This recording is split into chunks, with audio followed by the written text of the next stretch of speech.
G'day fellas and welcome to an Age of Empires 4 patch review. Today we get to review the patch that's updated 9.1.109 for all of you guys playing along at home. This patch is going to be hitting the live servers on the 14th of November. So today it's the 8th of November for me, and for most of you guys it will be very shortly. So a little bit under a week away, and that's when the new expansion is going to be releasing as well. So I'm pretty hyped for it. I hope you guys are as well. I'll leave a link in the description to where you can pre-order it if you haven't already. I've had my hands on it and I can confirm 100% worth it for the money. I would say don't take my word for it, but no, seriously, take my word for it. It's amazing. Anyway, so today we've got, in this update, 3 new maps, Canal Gorge and Rocky River. We've got expansion exclusive maps that are joining the ranked map pool for a limited time. Empire Wars is coming to Quick Match. Walls are easier and simpler to build. Several updates to the AI and balance changes and bug fixes, the good stuff. Let's do it. So you can see that it says the changes listed in this major update will be released alongside the Sultan's Ascent expansion on November 14th. These are separate from the expansion, but are available to all owners of Age of Empires 4 Anniversary Edition. So just important to keep that in mind. So let's go through it. Season 6, snuggle up and get cozy with our fireside festivities. Seasonal event. Compete in themed challenges to earn in-game rewards. So that'll be going from the 14th of November through to December the 4th. Wait, that is the... Oh no, that's like the seasonal event. Okay, I was gonna say that's a very short season.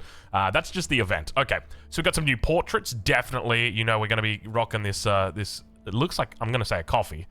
You'd have to imagine. What's the artwork on top? To me, it kind of looks like a gorilla. I don't know if you guys see that gorilla spaceship. Anyway, we move on. New coat of arms as well. Also some challenges here as well. And ranked season updates, so we can see some beautiful artwork done here. So season 5 is coming to a close, and ranked season 6 is right on its tail.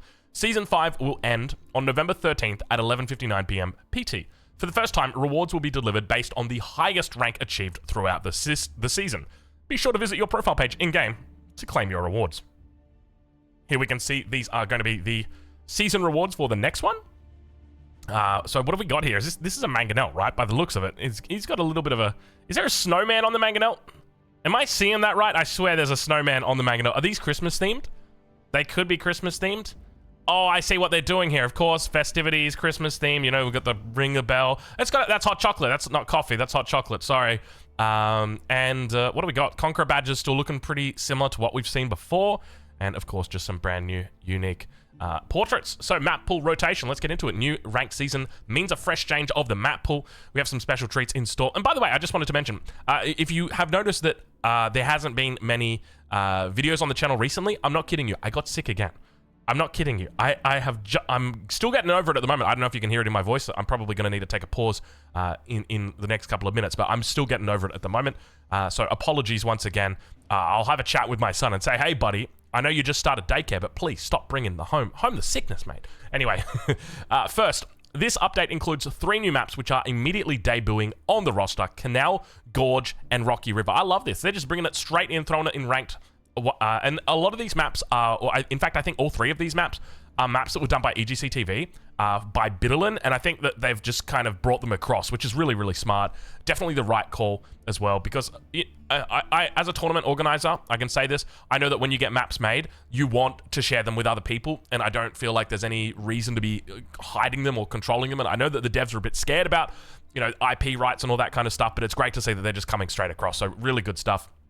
Additionally, we have 4 new maps joining the pool from the Sultan's Ascent expansion. While these maps will normally be exclusive to owners of the expansion, all players will be able to preview these maps for a limited time through playing in ranked matches. Check them out before the next map rotation. So I don't think it tells us. Oh no, it does. It does say what ones they are. So what do we got here? We've got Season 6 changes to the map pool take effect on November 15th at 10 a.m. PT. So the number of downvotes for maps in Quick Match has increased from 7 to 15. Wonderful. I love downvoting things. I'm a negative Nancy. Number 2, Empire Wars is now selectable as a game mode for Quick Match. What is up? I'm looking forward to that. Empire Wars is great fun, and that is going to be awesome. And 1v1 ranked map pool. So this will be for Season 6. Arabia, great, love it. Canal, wonderful. Cliffside, this map, I think you guys are going to love it. It's a really cool map. Golden Heights, wonderful.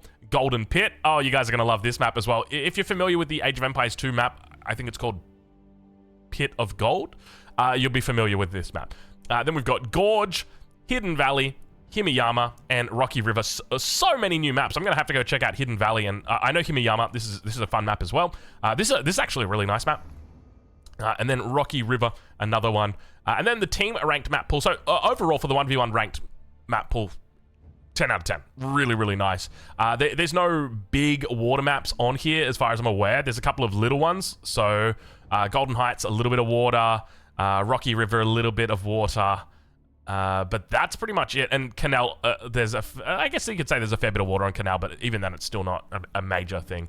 So team ranked, we've got Arabia, Cliffside, Golden Heights, Golden Pit, Gorge, Hidden Valley, Hideout. It's a classic, isn't it? Himiyama and Volcanic Island. So Hideout gets back in there. It's great to see.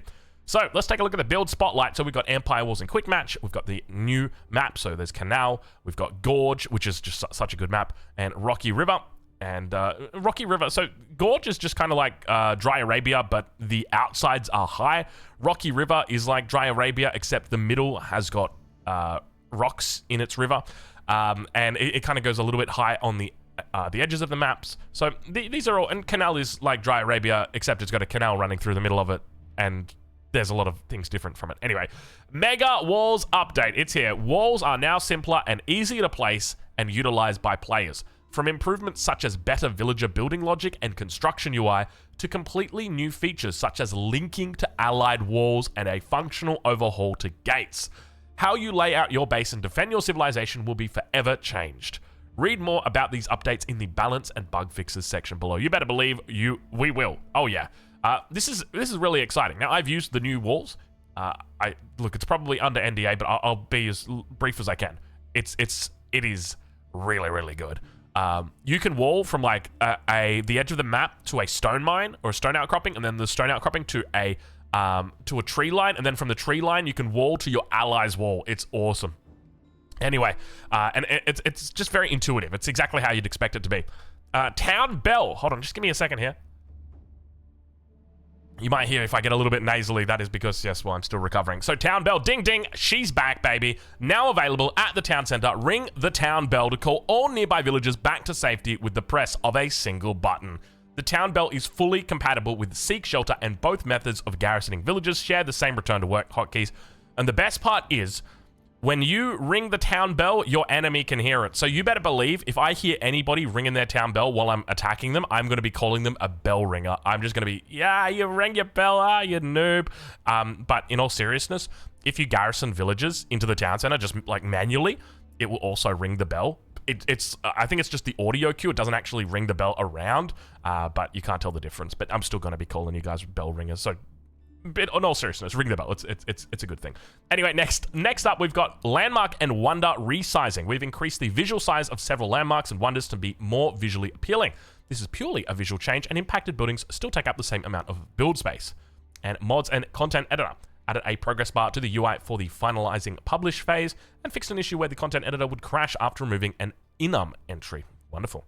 Gameplay, AI updates, general. I know a lot of people won't be interested in these updates, but I'm just going to quickly go over them. We have got quite a few single-player guys out there, so let's dive into it. So AI now uses a control influence map to better determine which areas of the map are controlled versus contested.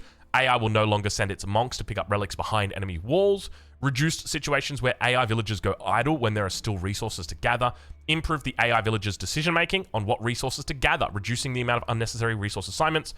Fixed AI sometimes refusing to gather some deposits near its base if those deposits are in relative proximity to... Okay, there's a lot of stuff in here, but there's one in particular that I'm looking for. I can't see it. Fixed an issue. No. Nah, that's not it. That's not it. Never mind. I was looking for something. I thought it might have been in this change. I guess it's not. Hold on. Wait. No, it might be here. AI offensive behavior updates. Okay, we're looking. Defensive behavior updates.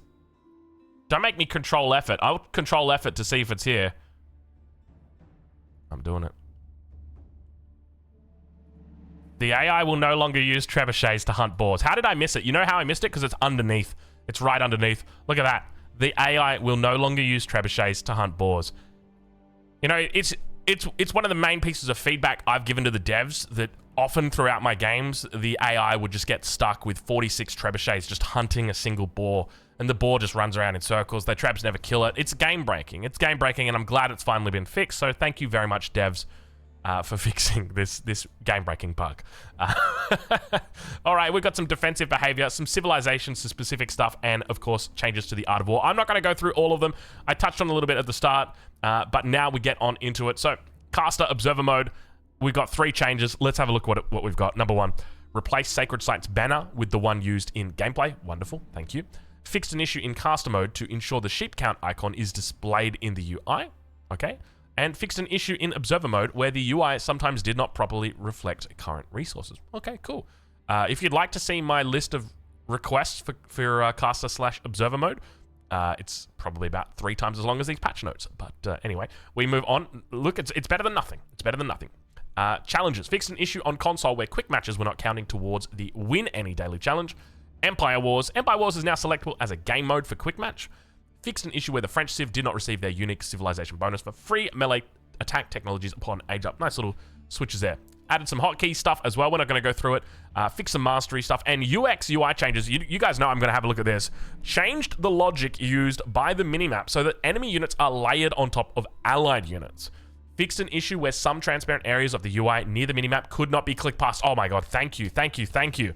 This was a massive issue because you try and click past it and it wouldn't happen. It wouldn't let you, especially if you're playing the Chinese. It always happens. So this is nice. Fixed a visual flickering issue that could occur with Sacred Site control zones. Fixed an issue where team colors appeared incorrectly when the graphic setting on low was selected. Okay. The UI narrator will now name the player's color selection within lobbies. The UI narrator? There's a UI narrator? Green. That's cool. I didn't know, but now I know. Fixed an issue where the selection box would remain on screen after removing units from a control group. Oh yeah, okay. And unique abilities for civilizations now have a purple highlight background. I've seen this one. This is quite interesting. It definitely stands out and it makes it much more like you become, oh, like I can use, this is an activatable ability. So that's cool. And villager count on resources is now aligned vertically with the idle villager count above it in the UI. Player match statistics. You know what I don't see? I don't see them saying that the victory screen has now been aligned with the center of the screen. Can we just talk about that for a second? I don't know if you guys have seen this, but victory is not aligned with the center of the screen, and it breaks my heart every time I win. Sometimes I lose on purpose just so I don't have to see that. Not really, but seriously. but we got him. Player match statistics now properly report the number of custom games played and won. Fix an issue where players appear in offline friends bar when they're online. Okay. Fixed a display issue in the history tab for skirmish matches that have been save loaded. Fixed an issue in Dutch localization. Tooltips were added. Fixed some crashes. Okay, it's all just pretty small stuff from here on in. Doesn't look like the big stuff. Console UX and UI. Well, I don't play on console, so I'm not going to read it. But if you do, feel free to pause the video and go through it yourself. Maps. General map changes. You know what? Let's read through it because we're going to miss something and we need to see it. Players starting resources generate in a more consistent distance from their landmark town center across all ranked maps. Thank you. The new distribution aims to eliminate instances where one player gets their gold safe inside the town center's firing range while another player does not. And this is something I've hated for a long time, and it's very unfair, but it looks like they're fixing it. So as far as I'm aware, it's just going to be mirrored on both sides. So if your gold is within the safe radius of your town center, your enemy's gold is within the safe distance of the town center. So you can know if you're playing the English, you immediately spawn in. Before you put down that barracks to build men at arms, you just quickly check, okay, where is my gold? Oh, it's in my town center range. Okay, I'm not going to bother. We'll go play castle. All right. Next up, it is no longer possible to forcibly tunnel through wood lines by chopping trees and moving past them. Chopped trees now keep the same movement blockers as when they are part of a wood line. And only once they're fully harvested do they allow for movement to reach the trees behind them. Ooh, okay, interesting. So the chop through is dead. This is a huge buff to early gameplay. This is big, actually, because chop throughs were quite a common thing. Now, if you want to do a chop through, you're going to have to bring everybody. You're going to have to bring 15 villagers to come chop this bad boy down and take turns in getting this tree out of here. And that's plenty of time to react. That is really interesting. Okay, that's a pretty big nerf to like hideout as well. That was a fun strategy, chopping through the middle of hideout. All right, let's have a look and see what we've got next. Felled trees in dense forests are easier to select in Mediterranean Asian. Okay. Fix a bug where the lobby host had a disproportional chance to spawn in a pocket position on maps where players spawn in a ring rather than spawn in the intended random position. Fixed a visual issue with the golden map border. Fixed an issue where dense forest would sometimes block vision, even after being fully harvested. I noticed this. And fixed a bug in the skirmish preset. Okay, cool. Map-specific changes: Black Forest, Boulder Bay, Danube, Dry Arabia. Fixed a map generation issue where villagers could spawn stuck inside a woodline on Dry Arabia team games. Wonderful. And then Four Lakes and Volcanic Island also get some little fixes there. And now we get on to the meat and the potatoes. The most important part of the dinner is now being served to us. We need to know what changes are we going to see in gameplay. This is the big stuff right here. So I'm going to take a sip of my Red Bull here, which when I was at Red Bull Ololol, they said, hey, Drongo, look, you're not feeling too well, mate. Have a tea instead of a Red Bull. And I said, that's not what I expect from a guy who works for Red Bull at the Red Bull Ololol. And I told him to take a walk, and then I drank my Red Bull, and then I felt even worse. Look, this is meant to be, hey, Red Bull's good, but drink in moderation. Anyway, fix an issue where having a negative amount of stone prevented the repair of wooden structures and vice versa. This is quite funny. Good to see it's been fixed.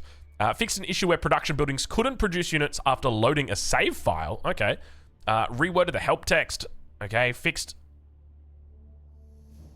Okay, I was going to say, this is interesting. I was just reading it because I was like, wait a minute, I want to know what this says. Reworded the help text on blacksmith technologies that increase range damage to specify they apply to arrows and bolts. So +1 ranged attack doesn't affect hand cannoneers, for anybody wondering. If you were looking to get that extra +3 ranged attack on your 40 damage hand cannoneer, 42 damage hand cannoneer. Fixed a crash that would occur after repairing a Malian ally's landmark after that player left the game. Interesting. I wonder how they found that crash. Like, what was it that... Wow. Okay. Ensure that the displayed weapon range of keeps, outposts, and town centers during placement matches, or during placement, matches... During placement... That's a hard one. During placement matches. During placement matches the range displayed after construction. Stealth units will now show correct unique player color and team color while actively stealthing, and fix an issue where a unit could be visible at the edge of the fog of war but unable to be selected or attack commanded against it. And fix an issue where the benefits of some research technologies would be lost upon loading into a saved game. Okay, cool. Console only stuff. And then victory condition updates. Please tell me that you've allowed me to minimize the victory conditions to not take up 26% of my screen. Let's have a look. The sacred victory timer now pauses while enemy units are standing on a sacred site, regardless of if allied units are also on that sacred site. Hold on. The sacred victory timer now pauses while enemy units are standing on a sacred site, regardless of if allied units are also on the sacred site. So basically, the way that it used to work is it was whoever gets on the dance floor first wins. So if you are defending, you would just pull all of your villagers and just stand on the sacred site and laugh as the enemy tried to kill them, and the sacred site just keeps sticking down. Now, you can't do that. Now you actually have to kill all the units on the sacred site so that the timer can continue to go down and then you can win. This is a huge nerf to sacred enjoyers. So there's a massive nerf to the Delhi in particular. I would say mainly the Delhi Sultanate because they're the ones who are going to be consistently making sacred victories part of their gameplay. So that's a big nerf to Delhi.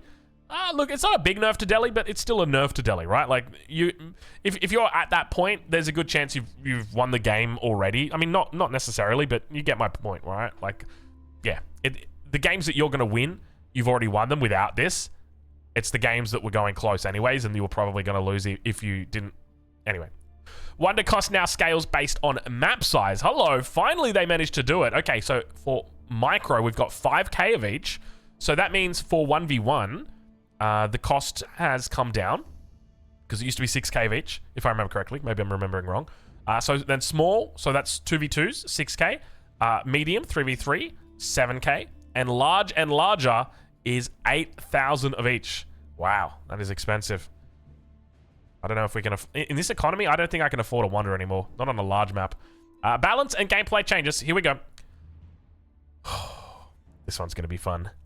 Non-landmark town center range reduced from 8 tiles to 6 tiles. Non-landmark town center garrison space reduced from 10 to 7.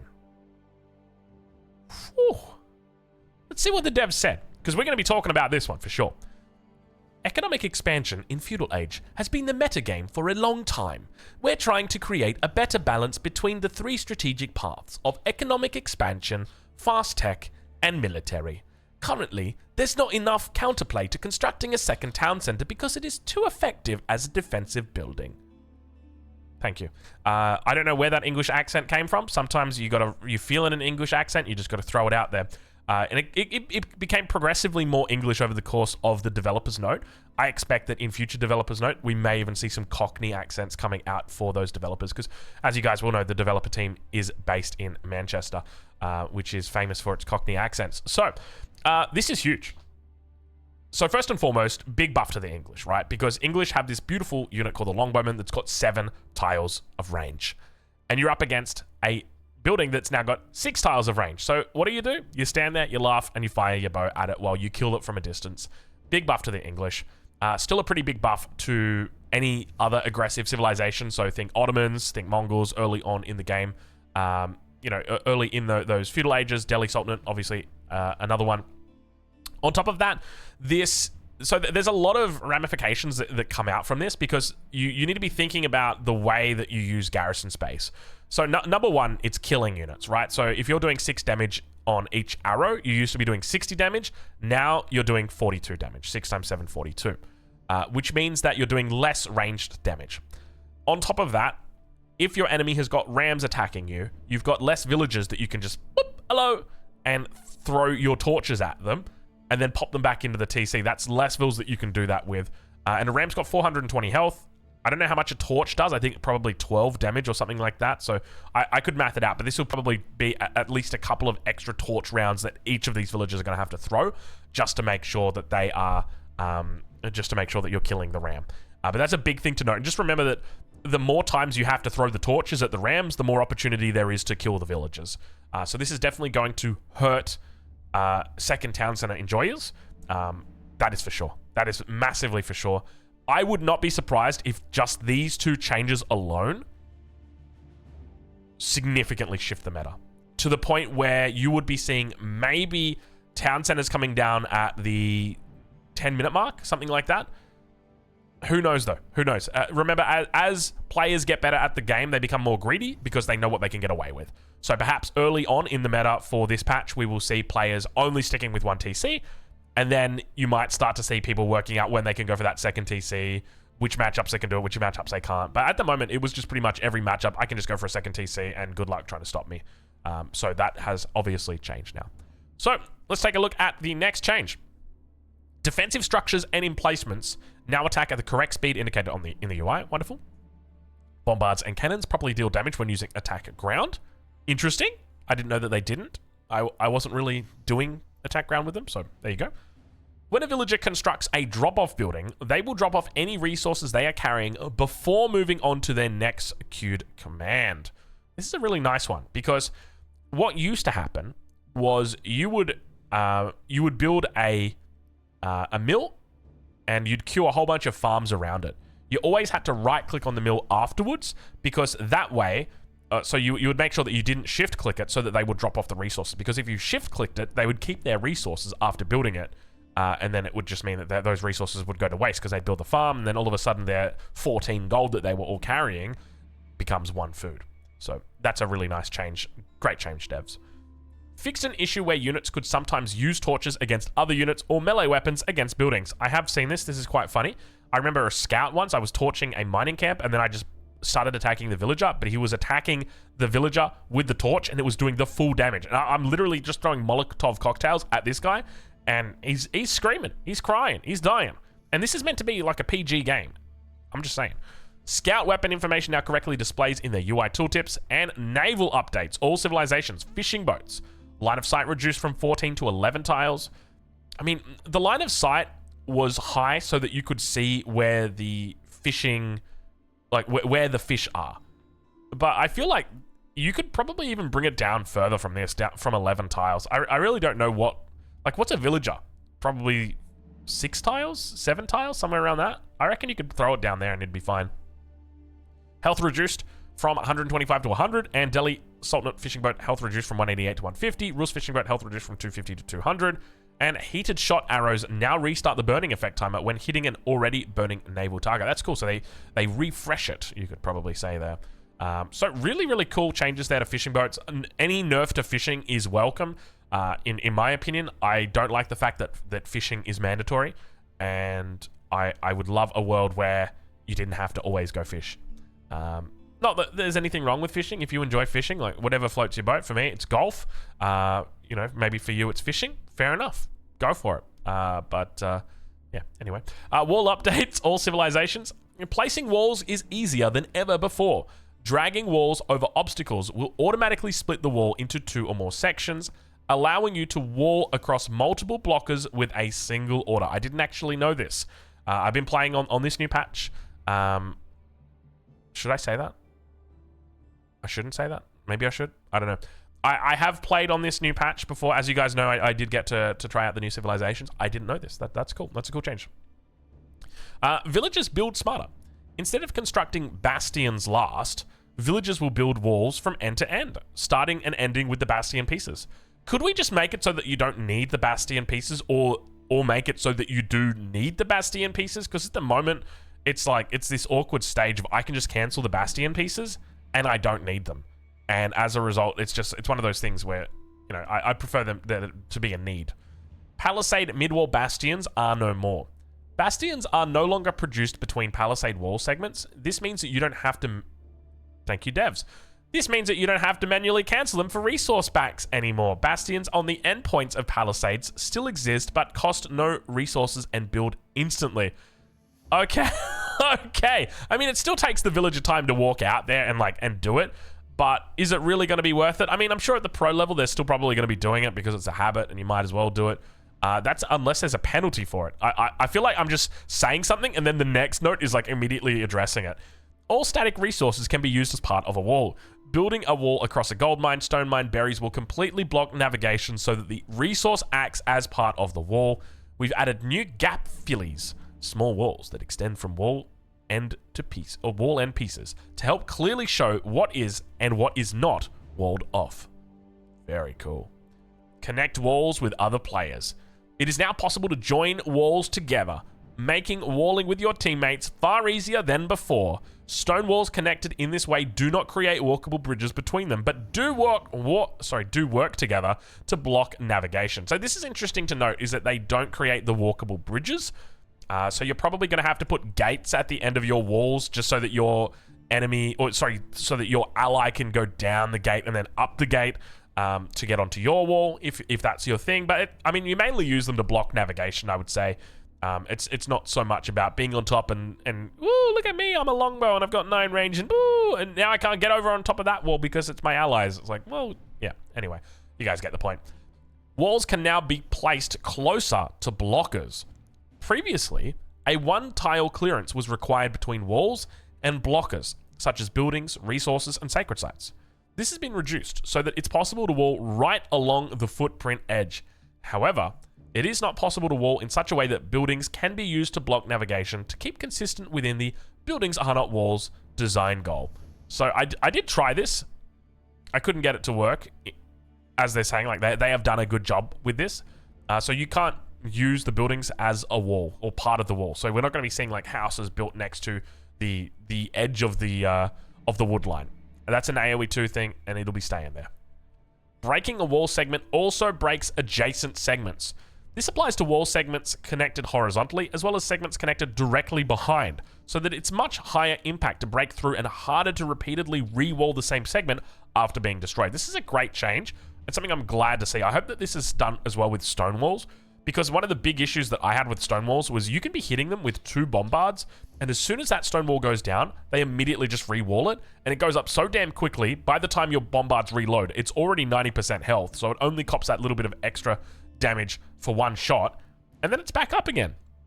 So it was always something annoying for me that it was just the 1 piece that went down. So by the sounds of it, it's going to be 3 pieces that fall down, which is great, because it means it's 3 more pieces or 2 extra pieces that you've got to build. It's extra resources and it's extra opportunities for you to try and break through.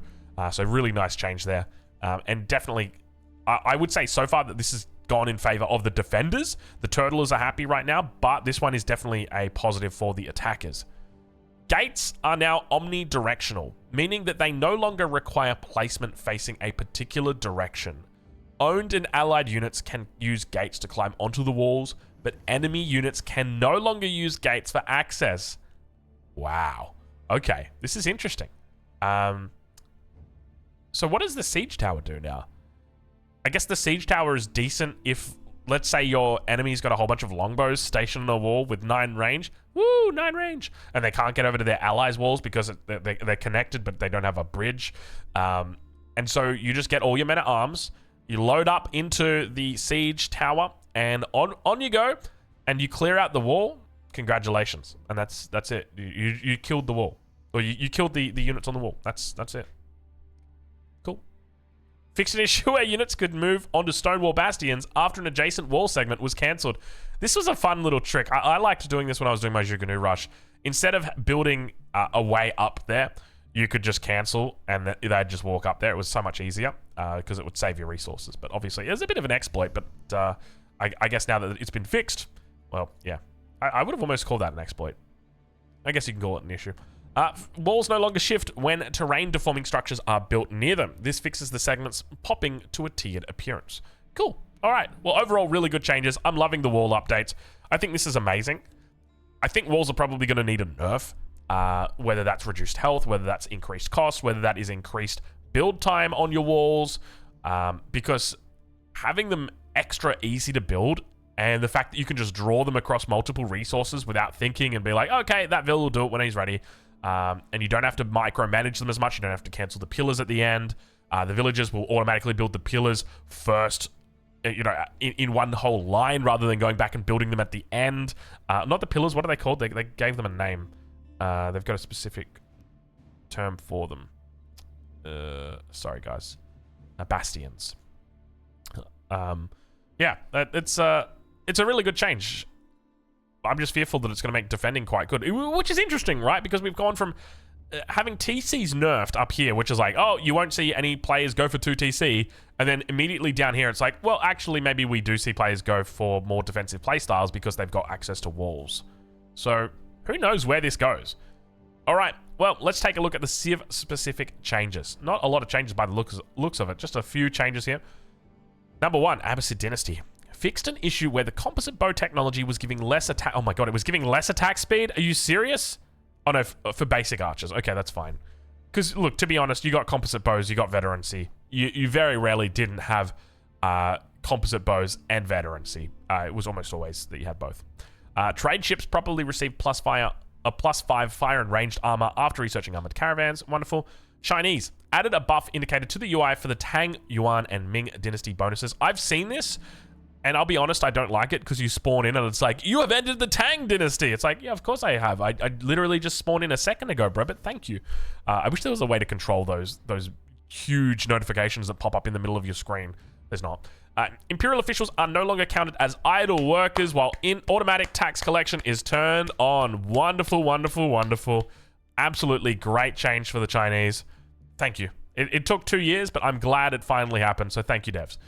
Delhi Sultanate, Hisar Academy landmark. Fixed an issue where dock technologies were not contributing to the food bonus, and building multiple madrasas as the Delhi Sultanate while not having population room will no longer provide the 3 free scholar bonus multiple times.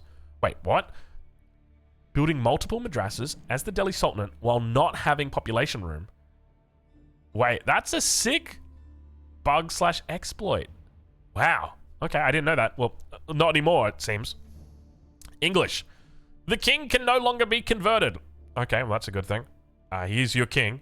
I mean, wasn't there a king that did get converted and it created like a whole bunch of issues? Just saying. Malians. Malian traders that pass an outpost that is too close to generate tax will now display 0 gold as they pass the building. I don't know if I like this. And the reason why is this. I can draw it for you, but I'm kind of scared to draw it. But look, I'll hold my judgment on this. I'm curious to see how this works because there's a circumference, or there's a circle. There's an area within that circle where a Malian trader enters and they don't have the ability to generate tax yet, but while they're in that circle, they have the ability to then generate tax. And I'm curious whether it will still generate tax. Like, I don't know whether they actually changed the way that mechanic works, but it just kind of sounds like they're writing, like, if the Malian trader enters the radius or the area of the outpost and it enters it in a state that does not allow it to generate tax, that no matter where it goes throughout that, it will never generate the tax. That's what it sounds like to me. I'm counting my chickens before they hatch, though. Mongols. Researching Pax Mongolica no longer causes outposts to be displayed as cubes while on Xbox One consoles or on PCs with older graphics cards. I thought this was a feature. I didn't know this was a bug. All right, there you go. I personally like the cubes. It depends which one you get. Sometimes you get the orange cubes. I got those with some straggler trees once on Highview. Or you can get the blue cubes. They're quite common for your town centers, or the most common. This one's like the common one everybody gets it, the green cube. That's like your scout, horseman, villager, that sort of thing. Anyway, the card will now respawn at the same position near the landmark town center. Fixed a visual issue where the few Mongol buildings had misaligned textures, and fixed an issue where a Mongol's building would cancel unpacking if it pathed through the area where another building was unpacking. There you go. Overall, changes for the Mongols, it's basically just bug fixes. Bug fixes, bug fixes, bug fixes, bug fixes, bug fixes. Definitely not a bug fix. This is 100% a balance change, but it is definitely a bug fix. And then so it's just been bug fixes the whole time. Rus. Kremlin Landmark. Is it getting nerfed again? Supply tickets now adhere to their 80-second recharge time. Oh, thank you, supply tickets. Levy or militia now costs the correct amount of fizz. Oh, thanks, Levy or militia. And corrected an issue where militia would expire after 8 seconds instead of the intended duration. Come on, that was intended. And warrior monks will now prioritize attacking over healing when used in patrol. So all of the civ-specific stuff was literally just bug changes. Okay, or bug fixes. Cool. Ongoing, known issues. Joan of Arc's Strength of Heaven buff disappears when upgrading a buffed unit. Did the devs put in like unit information that's behind the NDA here? Joan of Arc isn't released yet, guys. Yet let's find out what are the devs told us about Joan of Arc. We're aware that the visual effect of Joan of Arc's Strength of Heaven ability disappears when the buffed unit is upgraded to its next tier. Hardened, Veteran, Elite, etc. This is purely a visual issue, and the buff continues to be applied to the unit. We do not require any further reports of this issue. So, what could possibly be the Strength of Heaven buff? Ooh, I don't know. I do know, but I can't say. Japanese treasure caravans lose resources when embarking or disembarking. What is a treasure caravan, guys? Ooh, I don't know. I do know. I can't tell you. The Japanese unique trader, the treasure caravan, wow, unique, produced at the Castle of the Crow land. Oh my god, the Castle of the Crow can cross both land and water to reach its destination trade post. However, we are aware that the unit loses some of its held resources each time it has to transition between land and water. This is unintentional, and we are working towards a solution in a future patch. We do not require further reports of this issue.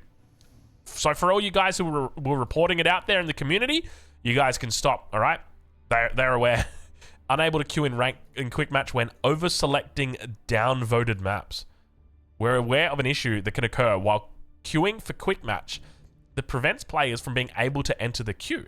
This occurs if a player downvotes 12 or more maps, 6 or more if queuing for both standard Empire Wars simultaneously. And also selects all match sizes. We're working towards a solution in a future patch. In the meantime, please work around this issue by downvoting fewer maps. Hey, you don't tell me what to downvote, my friend. I'll downvote whatever I like. Okay, well, there you guys go. Get a bit of an insight into the new expansion and a couple of the unique mechanics. So we know that the Japanese have got access to a unique treasure caravan, whatever that might be. And we know that Joan of Arc has some sort of heavenly buff. Anyway, that's going to be it. Overall, this is a pretty solid patch. Not a huge bunch of changes to balance and civ-specific stuff, but I think if anything, this will be known as the wall patch. The big wall update, the super big wall update, the nerfing TC slightly and actually significantly, and the wall update. But if there's anything you can take away from this, it is that walls are overpowered and need to be nerfed. Thank you. That is all. We'll catch you guys in the next one. And hey, there's going to be lots of content coming your way very soon. I promise.